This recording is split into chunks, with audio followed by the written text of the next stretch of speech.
Good morning, everyone, and welcome to our webinar for recovery coaches. Today's webinar is Developing the Art of Discovering and Managing Your Stuff. Thanks for being here. If you look at the cover sheet for this particular webinar, it shows the Recovery Coach Academy Recovery Stool. And on that stool, we identify the recovery coaching fundamentals are treating people as resources critically, actively listening, and asking good questions. And the middle leg of the stool, which is highlighted, is the focus of our work this morning, discovering and managing your stuff. Normally when we identify a topic for webinars, it's an opportunity for Stacy and I to come together, and she usually posits the thought, and I usually run with it. And you think about it, we haven't really talked about discovering and managing your stuff, even though it's a critical part of this Recovery Coach Academy stool. And in discovering and managing our stuff, the initial piece of that is, what does that mean to you? What I'm going to offer you in the course of the next hour in this webinar, in treating you as resources, but also helping you to appreciate this is about you and it's not about me, I want you to be able to think about your stuff.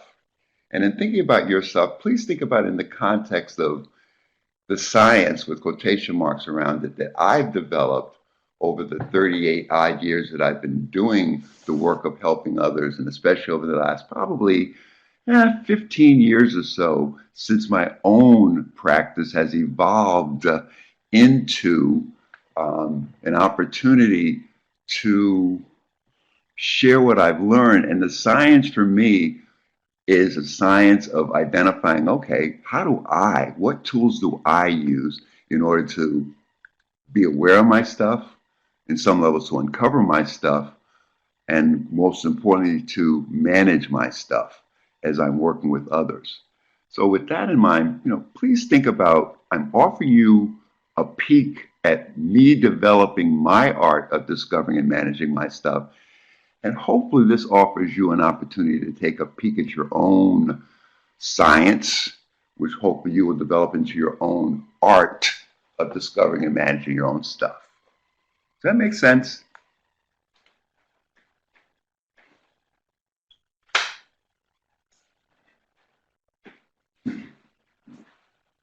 And the sense that I'm trying to make out of it is that this is about you, it's not about me.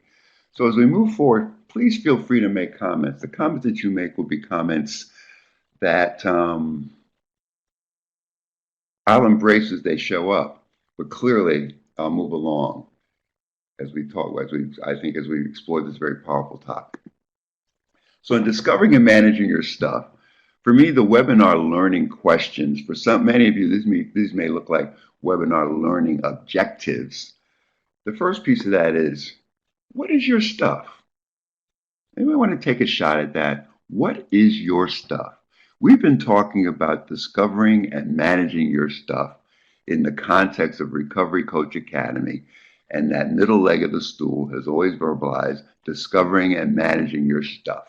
When you read that, when you look at that, when you explore that, how are you identifying your stuff?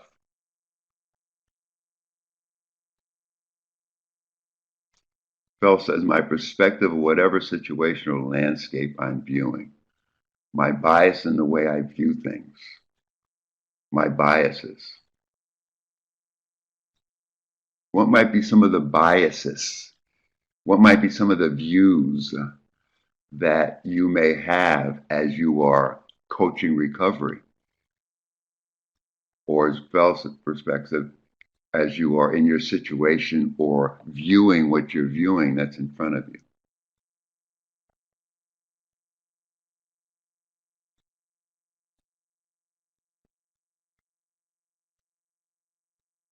And the other part of the question is, when you talk about what is your stuff, there's a piece of me that questions, so many times when I've looked at this in the past, I've looked at my stuff as possibly being something that gets in the way, something that's a limitation, something that might be a barrier. And yet, when I really expand my view of my stuff, it can be positive, negative, or neutral. Think about that. So what is your stuff as we begin this opportunity to explore? And please give yourself the opportunity to explore. I would encourage you as these learning objectives and questions come down, I would encourage you as we move through this process, jot notes to yourself. Think about what you're thinking about because this is really about you. And this isn't about me and my stuff and how I've discovered my stuff. That's just a template or an opportunity for you to take a look at the concept. My stuff is a culmination of my experiences and that knowledge. Yeah, I can align with that, Lori. That makes big sense to me. My worldview, the assumptions of what is good for me may be good for you. Right. Or is also what might be bad or what might be neutral. Um, Identifying the ingredients. Yeah, what comes together as I sit with another human being in my curiosity on how I am going to best help them that impacts how I sit with them and how I am with them. To identify the ingredients. Yeah, when I'm thinking about what my stuff is, what are the ingredients? What are the components that come together that connect me with, that have me be curious with another human being that I'm trying to help? Good stuff, folks. Thank you. Continue to type. I'll continue to take a look at what you're offering, but also want to continue to work through this webinar. So when you think about what is your stuff, how do you describe or label what you are aware of as your stuff that's to be uncovered, discovered, and managed in your role as a recovery coach? What is your stuff that is important to be uncovered, discovered, and managed in your role as a recovery coach? Is a part of my responsibility to do no harm? I believe so. Is a part of my responsibility not to hurt, i.e., HURT, harmful undermining of my responsibility to the recovery that I'm working with? These are questions to be asked of yourself as you make an honest effort to discover and at some level manage your stuff. What is your stuff? Telling your truth. And please tell your truth without blaming or judging your awareness or your knowledge of what your stuff is. Do appreciate that you might be limited in your awareness or your knowledge of your stuff.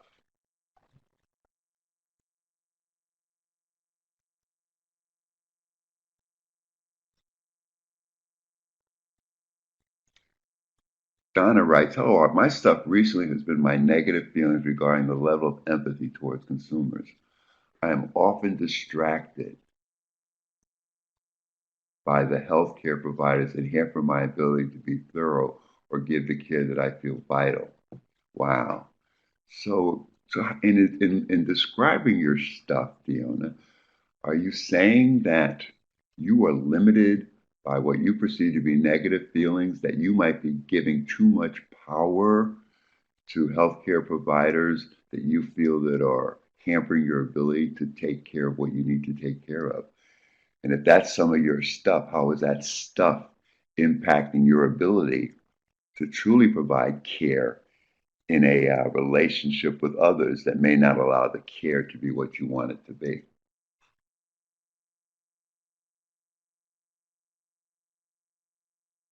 That's a very powerful example, Fiona. Thank you. Tell your truth, folks, without blaming or judging yourselves. I think that's the way of our ability to co-problem solve. It offers an opportunity to really put our truth, and many times, as I'm thinking about it right now, our stuff on the table where it needs to be, where it really needs to be. And also, my ability to manage and discover my stuff, I believe, is also my ability to better help the people that I'm making an honest effort to help to do the same for themselves. It's almost like another part of my modeling. And it's not that I spend a lot of time talking about my stuff in my interactions with recoveries, but I'm clearly aware of it. And there have been times when I've shared that, is the best way that I could put that. I'm going to continue. My stuff is a lack of self-esteem and managing boundaries and support and trainings. And can you balance that piece of stuff, which is talking about a lack and which is talking about a challenge in managing boundaries and supporting in support? When you think about that stuff, can you balance it with stuff that you bring that is fuller, that is more helpful? Again, as we talk about our stuff, Jeff says, as a recovery coach, being mindful about your stuff and aligning with your guideline for domains. Interesting. Interesting.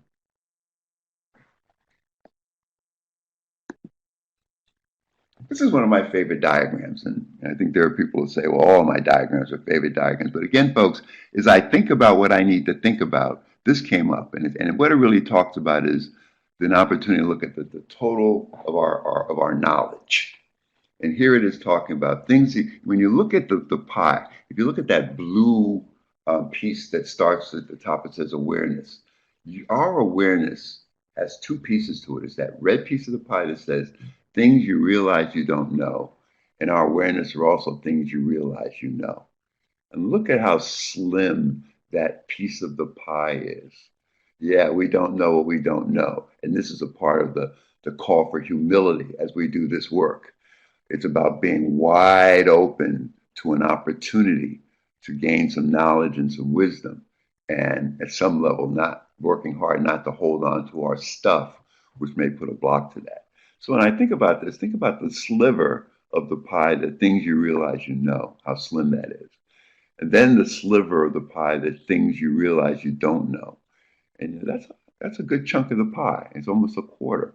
But then you look at that big yellow piece, things you realize you don't know. I think that's a part of what I want to be open to. Because as I explore this concept of discovering and uncovering my stuff, I need to be firmly open to the fact that I don't know what I don't know. And if I can't get there, it's very hard to truly be where I need to be. The more I learn, the less I know. Yeah. And yet, the more I learn and the less I know, the more I'm curious. And I think discovering and managing my stuff is the epitome of curiosity. It's the epitome of being open to the prospects of what I know and what I don't know and how I get to know it. Lori says the image definitely lends itself to staying the right size. Ooh, nice. I like that. See, that's one of the powers of these collaborative learning opportunities, especially when you all engage yourselves in the process. I learned so much, and I think we all learn a lot. And that's what this has to be about, because even in talking about discovering and managing your stuff, it may be your stuff, but some of that stuff is shared stuff. And as we talk about the stuff, I think we all become more enlightened relative to what it is, but more importantly, how to manage it. So again, I'm offering this piece, helping you to think about how I think about my stuff, but in reality, also if you think about your own. That's a static picture of what is knowable too. All is changing so fast. Even what I think I know passes so quickly. Yeah, and for me, Reverend, that's why I find myself, it's critical for me to be a constant learner, doer, and teacher. And so when things do change, I'm in the process of engaging myself in at least being open to that in that process of change. Discovering and managing your stuff. Webinar learning questions continued. How might you be in denial regarding your stuff? How might you be in denial regarding your stuff? When I talk about denial, is your denial don't even notice it's a lie, meaning that I am not being honest, even though I'm recognizing that I have some stuff? Do I deny? Do I push aside? Do I not engage myself in the process of understanding that stuff? Do I notice it's a lie? And in noticing it's a lie, do I perpetuate the lie or do I try to find the truth? So my denial might be regarding my stuff might be I'm limited. I'm lying. It's my stuff. I don't want to acknowledge it's my stuff. And folks, that also applies to positive or what might be helpful stuff. Because there have been times where in my own lack of self-acceptance and awareness of what I bring to a situation. Sometimes I put limitations on my stuff by denying that my stuff has power, has potential to help. So there's this double-edged sword there. So the denial is not only don't even notice it's a lie, but when you talk about denying my stuff, the denial also might be don't even notice I am limited. And what that speaks to is that I may be limited in my ability to acknowledge and to be aware of having stuff. Or I might be limited in my ability to appreciate what my stuff is and apply it in my relationships, and especially in my coaching piece. This particular image was inspired by a recovery coach class, Tortilla, in 2017. It was in Iowa where we did this in April. And the denials of limitation came through as we were having a conversation, so I mapped it out. And it says, don't even notice I am limited. And when we talk about don't even notice I am limited, what we're talking about is I may be limited in my attention to my stuff. I may be limited in the courage to change the things that I can relative to my stuff as I'm discovering it. I may be limited in my willingness to take action on my stuff, to be responsible for my stuff, to hold myself accountable for my stuff, to have a commitment to truly address my stuff and help my stuff to be the best that it needs to be in relation to the relationships that I'm looking to build and the processes I'm helping to guide and support. Don't even notice that I'm limiting in my awareness of my stuff. So many times we are so damn busy that, even if an awareness floats through our minds, we don't capture it or grab it. And is there limitations to the acceptance? And this is the critical piece. Even when I'm appreciating that I might be limited in my stuff, am I limited in my acceptance of my stuff? So appreciate the limitations of denial. Appreciate that denial can be both, I might be lying or I might be limited. Yeah, I find it so too. For me, it's an opportunity to really think about my stuff. Thinking about denial. And again, folks, this is an opportunity to tell our truth without blame or judgment and to be open to the outcome of this discussion without being attached to it. Before I say, no, I have no denial, be open to what this is saying. Denial. What is it? Denial is a problem that tells us that we don't have a problem. So in the midst of experiencing a problem many times, we act as if or we verbalize, it's not a problem. I can handle that. That's not my problem. It's a problem that says we don't have a problem. Denial distorts our awareness of the way things really are. It distorts our awareness of the way things really are. So if I'm either lying or limited in my denial, I'm distorting my awareness of what's really there in front of me. Of course, denial can be a defense mechanism. Denial is the first part of the grieving process. It defends us against the power of a loss. When my mom died, I went into instant denial because I did not want to appreciate the shock of the loss of someone so clear to me. So it defends against the pain. It defends against the shock of a loss, especially when we're talking about the grieving process. Denial affects the way we think, feel, believe, and relate. Think about that. It affects the way we think, feel, believe, and relate. So I'm sitting in a session with recovery, and my own denial comes through in relation to stuff that's going on inside of me. It affects the way I'm thinking about the relationship that I'm building. It affects the way I feel about myself and the person I'm working with, what I believe, and how I relate to them. That's why it's so important for us to think about these issues, especially in relation to how denial impacts the middle leg of our stool, i.e., the ability to discover, uncover, and some level manage our stuff. Denial doesn't put us in a position to discover and uncover.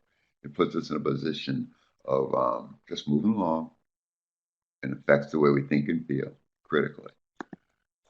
Denial affects our thinking in very specific ways. We lie to ourselves through self-deception and blame. Self-deception has us believe things that are false and unreal.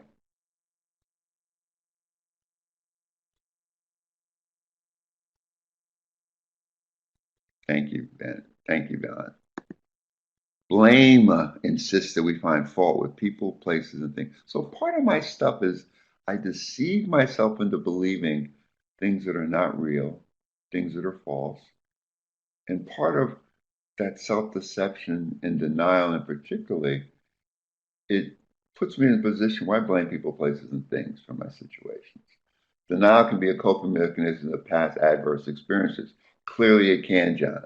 And that's the danger of it, because if I've not discovered that stuff that has been a coping mechanism in relation to past adverse experiences, then I'm not working with or dealing with my stuff. And that's a critical part of what I need to do in order to uncover and discover it.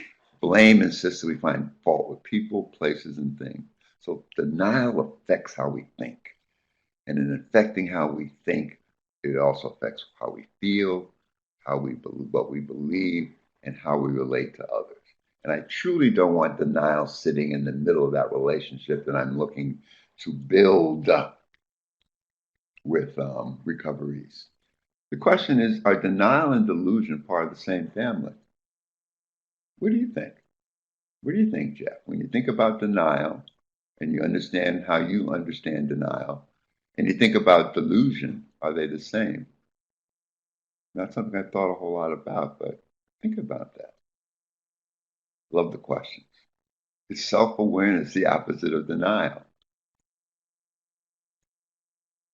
Possibly, if I am not allowing myself to be aware of myself, or in that self-awareness, I deny aspects of who I am that are okay. You know, when I became aware of my power, I wasn't always willing or even able to exercise my power because I felt limited and powerless in relation to what I felt would be my impact in sharing what I was learning or sharing who I was. In denial, we accuse people, places, and things outside of ourselves for our problems in living. That's a big piece of denial. And for me, that denial gives my power away. That denial puts me in a position where my self awareness says that I cannot be the best that I can be unless I have people, places, and things outside of myself validating me or, or making me feel that I'm okay. I'm dating myself, but I don't know if you remember Hogan's Heroes, and this is Colonel Klink. And Colonel Klink says, I know nothing. That's his denial. But again, it goes back to that image we saw earlier, things you don't realize you don't know. Denial, acceptance. Somebody asked the question, is self-awareness the opposite of denial? And when this particular image shows that we move from acceptance to awareness, or we move from awareness to acceptance, and that can be blocked by denial. Denial is a breeding ground for latrinogenous, from the Greek word brought forth by the healer. Ooh, ooh, I like that. Yeah. Don't even notice I am living. I know nothing. Ways of denial. Again, I'm probably sharing what you already know, but in sharing what you already know, I'm hoping you'll teach it to others and appreciate that you know it.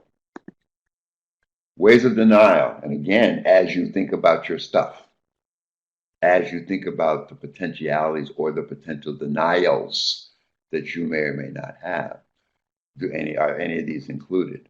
Again, this is an opportunity to perhaps uncover, perhaps discover some of your stuff that you may not have been thinking about before you came into this webinar. Ways of denial. We refuse to face reality. We refuse to face the facts. We minimize the facts and reality. We avoid reality by sleeping, working, and distracting ourselves. We blame someone else or something else for our problems in living. Ways of denial is we believe we can control the problem, when in reality, it is out of control.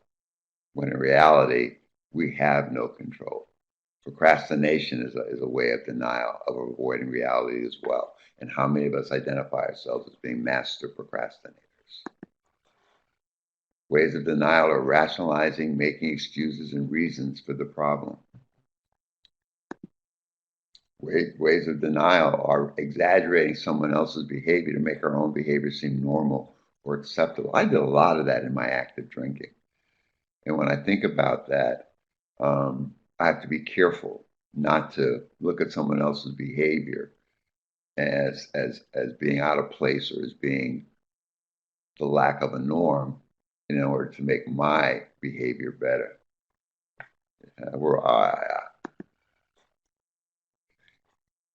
Let me go back to that and make sure refusing to, ways of denial. Again, the ability to think about the ways of denial is the ability to begin to think about a science of how I begin to describe and identify some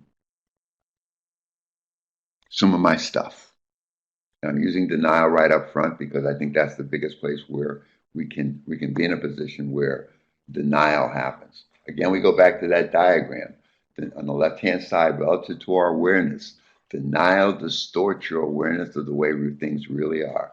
So even with the things you realize you don't know, denial affects that area of your life as well.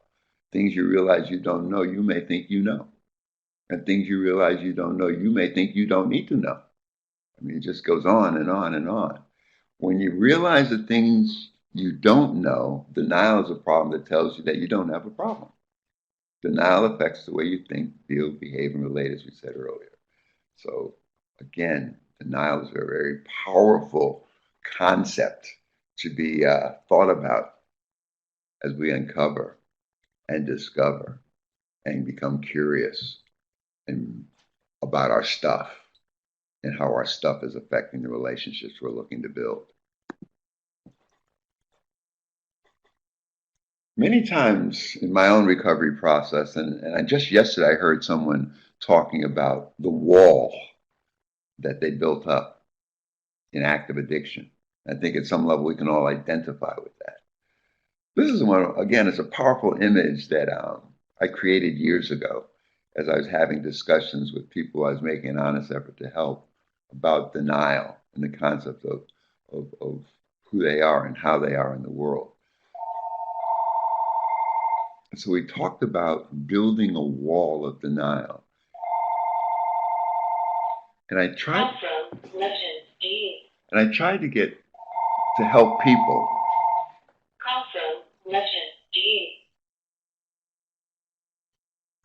I tried to get the participants in the group that helped me to build this wall of denial to think about what is it that makes up this imaginary wall that we talk about that blocks us from the things that we need or learn or need to learn to grow. Yeah, you'll see that, Reverend. You'll see that.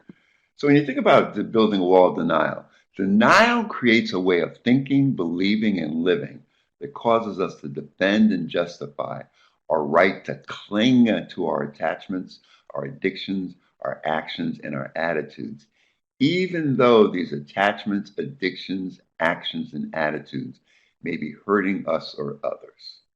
Denial creates a way of thinking, believing, and living that puts us in a position that may hurt others. That's why this whole concept of discovering and managing my stuff is so critical, especially if my stuff is being fueled through denial. And again, the denial may give me a sense that I'm limited in my ability to help, and I'm limited in my ability to hurt. And both of those may or may not be the truth. The behaviors that we must give up are the building blocks of our wall of denial. What this says is in order to get past denial, I need to give up how and my wall has been built. And I'm going to try to give you a sense of how I've experienced my own wall and how people I've recoveries or helpies, as I call them before recovery coaching, are building their walls. These behaviors are the habits, routines, and rituals that we have practiced to the point that they have become a way of living. They have become second nature. These behaviors are the habits, routines, and rituals that we have practiced to the point that they have become a way of living, they have become a way of being, they have become our way of interacting. And that's what, again, makes them so powerful and so powerfully important that we find a way to address them. So when you think about the wall of denial that builds, the wall of denial building supports. What supports the wall is our feelings. Our feelings are the foundation of the wall. What supports the wall are our beliefs. Our beliefs are the mortar or the cement that hold together the bricks of the wall. And the bricks of the wall are our behaviors. So our feelings, our beliefs, and our behaviors compose this wall of denial that has such an opportunity to block or limit or cause us to lie and deny that these issues are an issue. There's a wall of denial. If you look at it, the foundation of the wall are the feelings. And Reverend Phil, fear is certainly one of those feelings. The bricks of the wall are our behaviors. What we do, how we behave, either solidifies or disintegrates the wall. It's a very vulnerable feeling to agree to dismantle this wall. Yes, it is. Think about how this wall has helped us as much as it may have hurt us.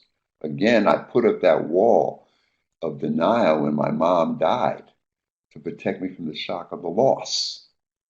I put up the wall when I fear being vulnerable. I put up the wall when I fear that I am not good enough, when my shame is so predominant in my living. I put up the wall when I'm afraid. And I put up the wall. So, and again, this is going to offer you an opportunity to think about, okay, do I got a wall going on? And what is it that's perpetuating this wall? Because what I'm hearing is that in order to begin to knock this wall down, I have to stop doing what I've been doing, i.e., those behaviors, which helps me to begin to impact the beliefs that I've had about what I'm doing that are so perpetuated by the feelings that add to what I'm doing. So let's take a look at how a couple of groups have helped me to fill in this wall of denial as they've experienced it.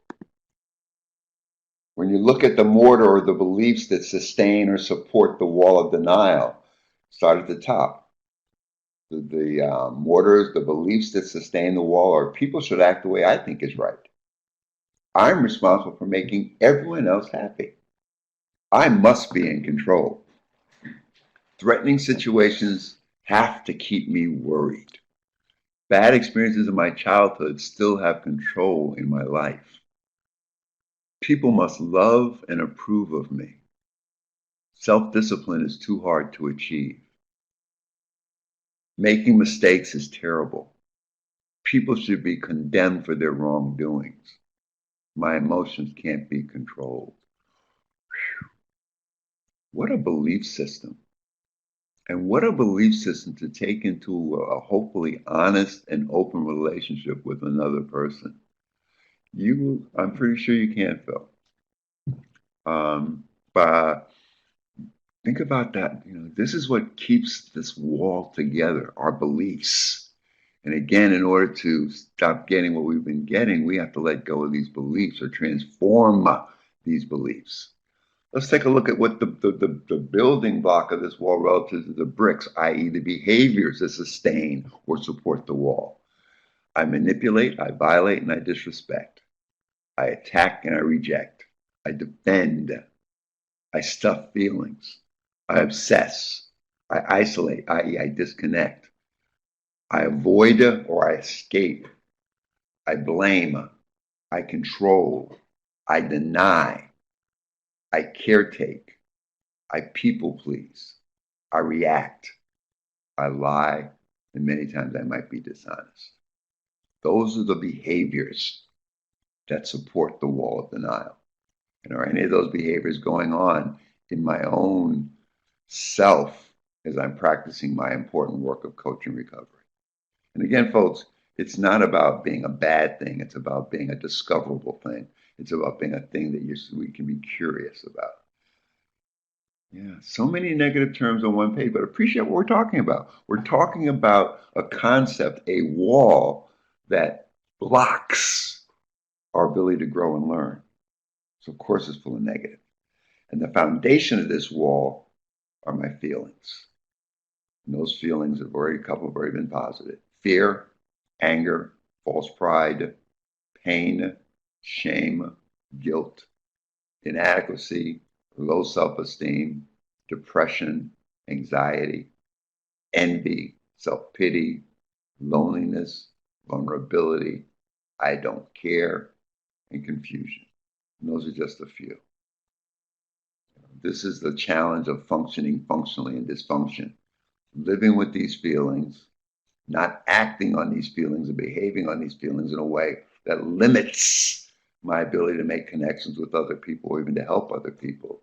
And at some level, being able to appreciate the beliefs that these feelings generate and therefore the behaviors that they create. The wall of denial. Let's talk about getting over denial, because that's also beginning to talk about, as we discover and uncover our stuff, how do we begin to better manage our stuff? And our ability to manage our stuff is our ability to get over denial. To break down the wall of denial, we must discover and manage the feelings, beliefs, and behaviors that support the denial. So if any of those pieces, the feelings, beliefs, and behaviors that support the denial, you can identify within this image, hopefully they're giving you a picture of where you might want some more self-discovery or where you might want some management to go on. Clearly, this is my stuff that we're thinking about, but it may also be your stuff. And I'm not going to judge that, and I'm not going to impose that on you, because I'm not going to should on you. However, I do want you to be open to the prospect that there's some denial that's going on, a wall that truly is alive, that is impacting your stuff. So in getting over denial, we want to break down the wall by discovering and managing the feelings, beliefs, and behaviors that support denial. Denial may begin in our thinking and feeling, yet recovery begins with changing our behavior. That's where the transformation must occur. I can't think my way or feel my way into a new way of being. I have to behave my way into a new way of being. I have to do the work. If you want to stop getting what you've been getting, you must stop doing what you've been doing. How simple, how powerful, how complicated. But for me, folks, this is where the rubber meets the road. In order for me to, once I've uncovered and discovered my stuff, it's up to me to begin to manage it better. And if I want to stop getting what I've been getting, I've got to stop doing what I've been doing, and I've got to take a real honest look at what I've been doing. Discovering and managing your stuff webinar learning questions, ongoing. What is your stuff? How might you be in denial regarding your stuff? Any discoveries in this last piece that we did? How do you name the stuff that affects your performance as a recovery coach? Positively, neutrally, or negatively? Again, I want to remind us that our stuff can be positive, neutral, or negative.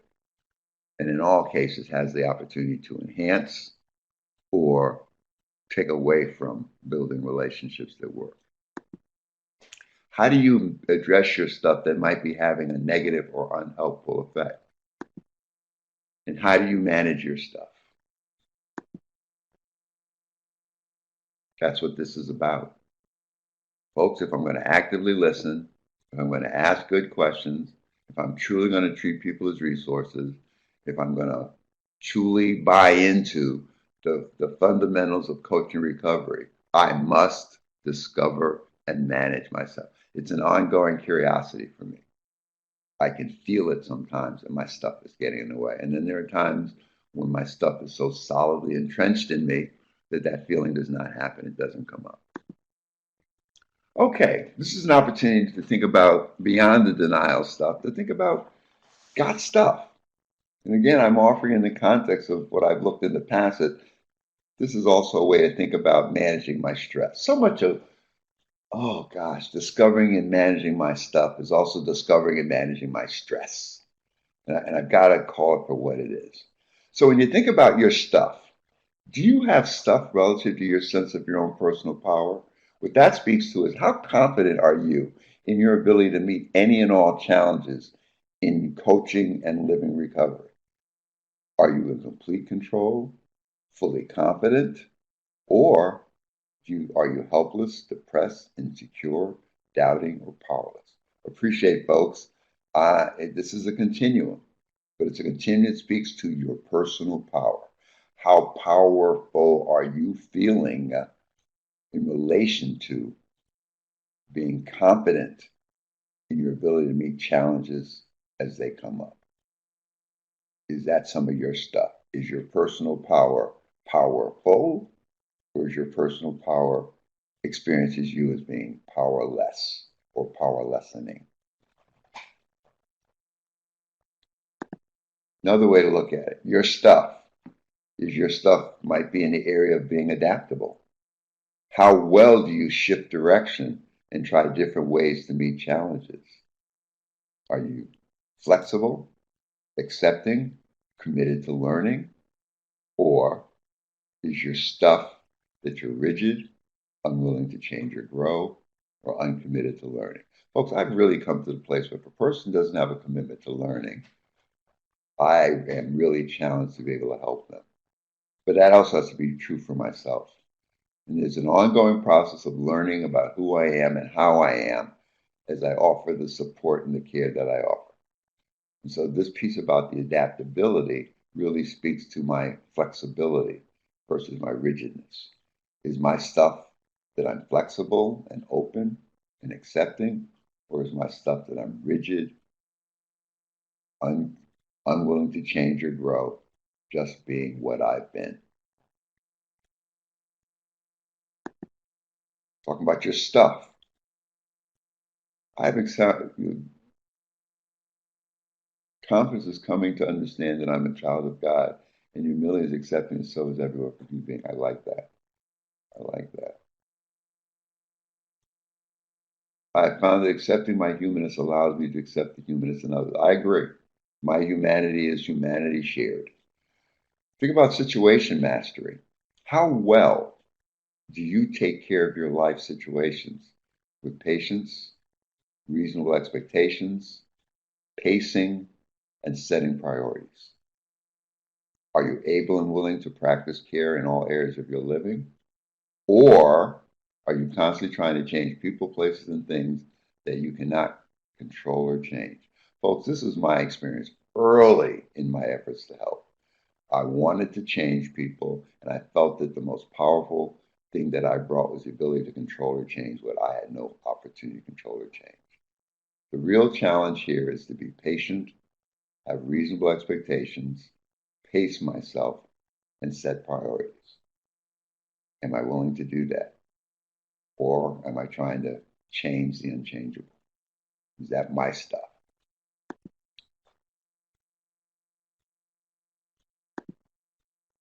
Your stuff. Is your stuff related to time management? How well do you use and occupy your time? How well do you organize your life? And it's also a reflection of how well you might help someone else to organize theirs. In my role as a lifestyle consultant, that's a critical aspect of the work. My stuff is that I'm disorganized, procrastinating, limited, have minimal participation, living and inactive. How am I going to offer to another human being the opportunity to be well organized, time oriented, participating in living, and being actively involved in living? If you look at this, we bring to others what we bring to ourselves first. So again, in the realm of stuff, if my stuff is what it is on the right-hand side, my stuff isn't healthy or helpful for a human being looking to grow and change. Got stuff? Is your stuff relative to your ability to be compassionate? How capable are you in empathizing with others, seeing their point of view, recognizing their strengths and their limitations? Are you compassionate, empathetic, caring, or are you resentful, bitter, uncaring, and lacking empathy? And folks, this compassion piece isn't necessarily something that I'm doing 24/7. Sometimes this compassion piece, when I'm looking at my own stuff, sometimes I have more compassion for some people and less compassion for other people. And I don't believe that's right. I don't know, it's almost a sense of lacking empathy and uncaring. And I think we live in an environment now where empathy is such a premium. However, I can still practice compassion, empathy, and caring. Much of my compassion is toward my own struggle to manage my stuff and not let my stuff get in the way. Stuff is about connection. How well do you feel connection and relatedness and unity with yourself, others, and the larger issues of living? In that context of connection, do you feel alienated, detached? Are you isolating? Are you disengaged or disconnected? Folks, I can remember early in my efforts to help, I would do those. I would alienate, I would isolate, I would disconnect in my own time, and that never was healthy for me. And yet that was a piece of my stuff that I thought I should be able to do because I'm doing all this good work for other people, and I got to take care of myself as well. So when I think about connection, I work at being motivated, connecting with other human beings, and connected to a larger purpose. And that larger purpose, especially when I'm coaching recovery, is that it's about the recovery and it's not about me. It's about their process and their progress and not mine. So my stuff can be around connection or disconnection. My stuff can be around feeling alienated and detached. And again, that can float and that can go up and down and back and forth.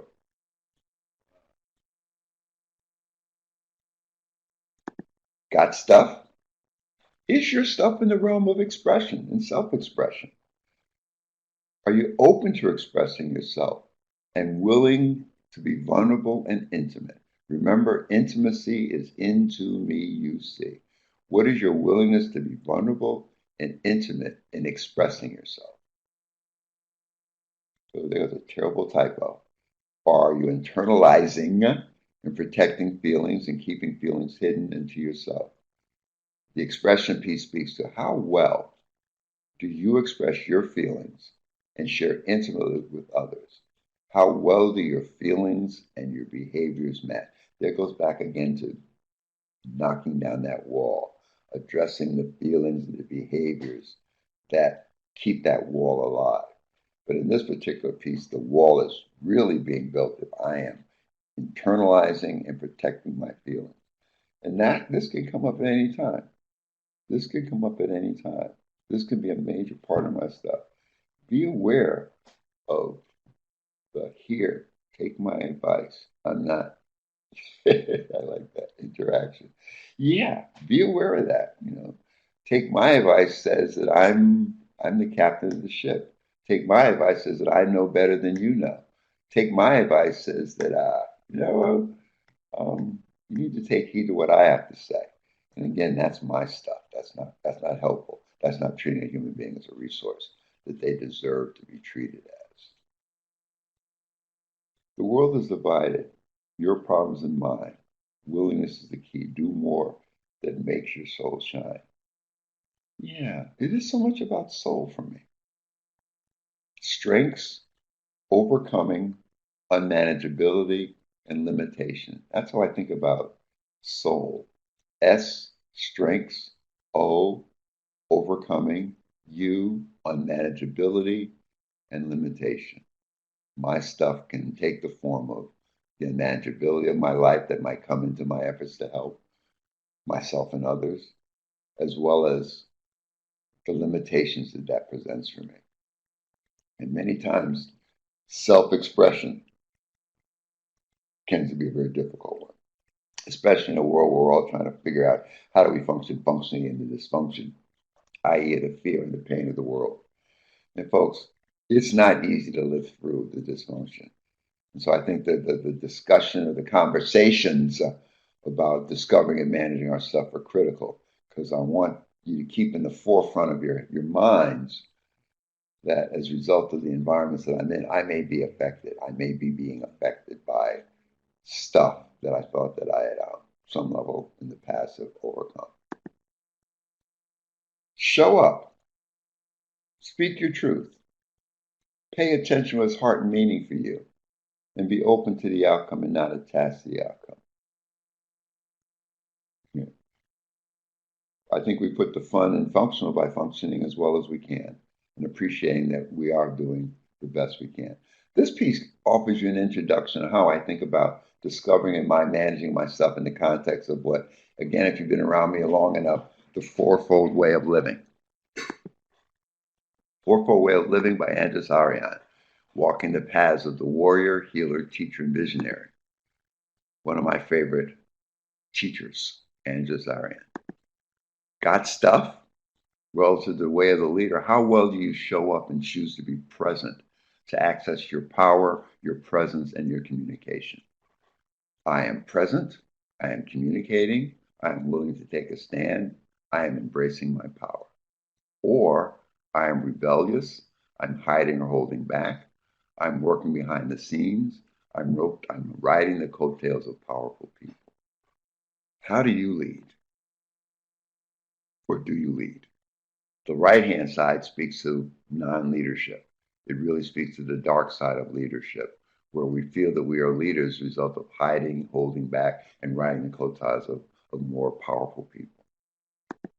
Got stuff? The way the caretaker says, how well do you pay attention to his heart and meaning for you as well as another human being? Folks, when I actively listen, I am actively paying attention to it as heart and meaning for another human being. If I don't do that, then I got stuff going on that's getting in the way. The way of the caretaker is practicing attitudes and actions that maintain personal health and support the well-being and welfare of our community and our environments.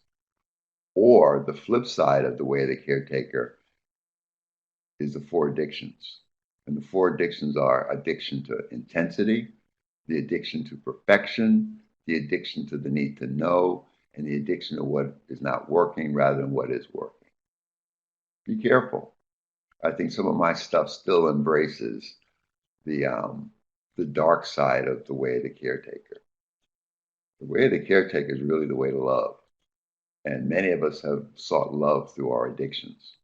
The intensity, the perfection, the need to know, leaning on what is not working rather than what is working, are all ways to be opposite of love and care.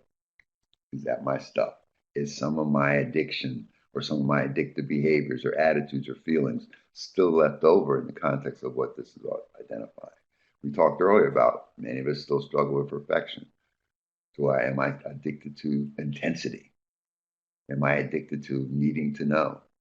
Or can I sit back and just be open to the outcome and not attached to it? Way of the visionary. How well do you tell the truth without blame or judgment? How well do you tell the truth without blame or judgment? Yeah, addiction to intensity. I think in many ways that's what breeds the addiction to the relationships we have with drugs and alcohol. Think about the addiction to the intensity. We look at in the realm of adolescence. Many adolescents become addicted to the intensity of experiences that many times we would hope they would not engage in. How well do you tell the truth without blame or judgment? Are you practicing truthfulness, authenticity, and integrity as keys to the vision and intuition? Or are you engaged in abandoning yourself due to your need for love, approval, keeping the peace, maintaining balance and harmony? Wow. How well do you tell the truth without blame or judgment? And finally, the way of the teacher. How well are you open rather than attached to outcomes?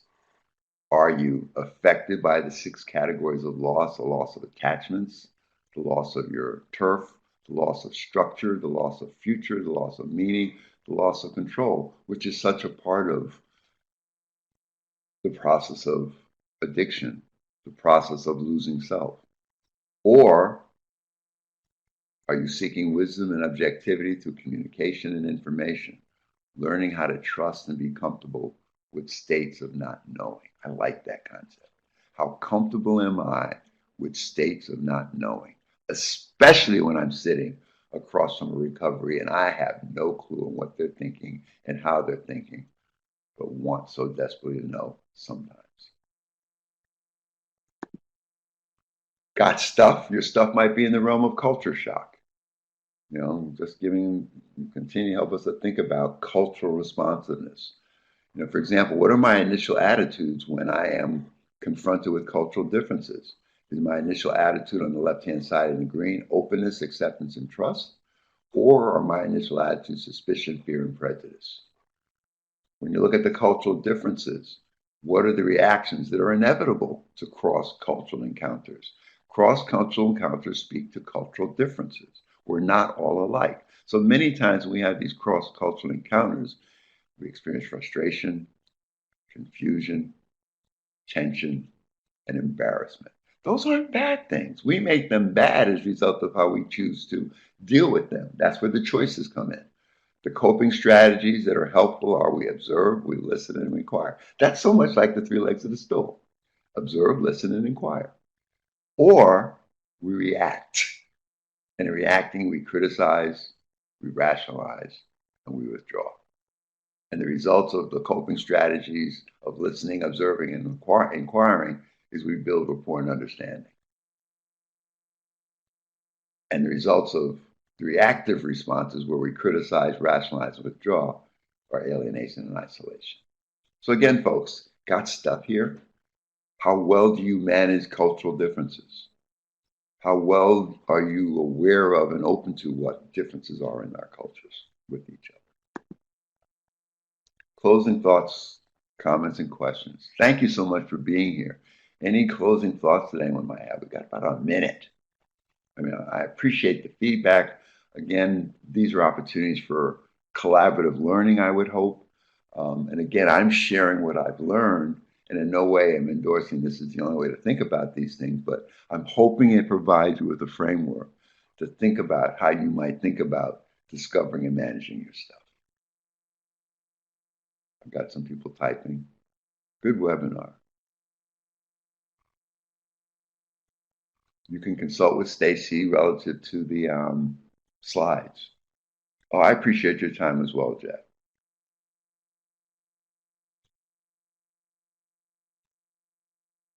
Good to hear, Mike. Thanks for being here. Thank you all. And I hope this did offer an opportunity of self-examination. Slides are available for those who are part of the membership series.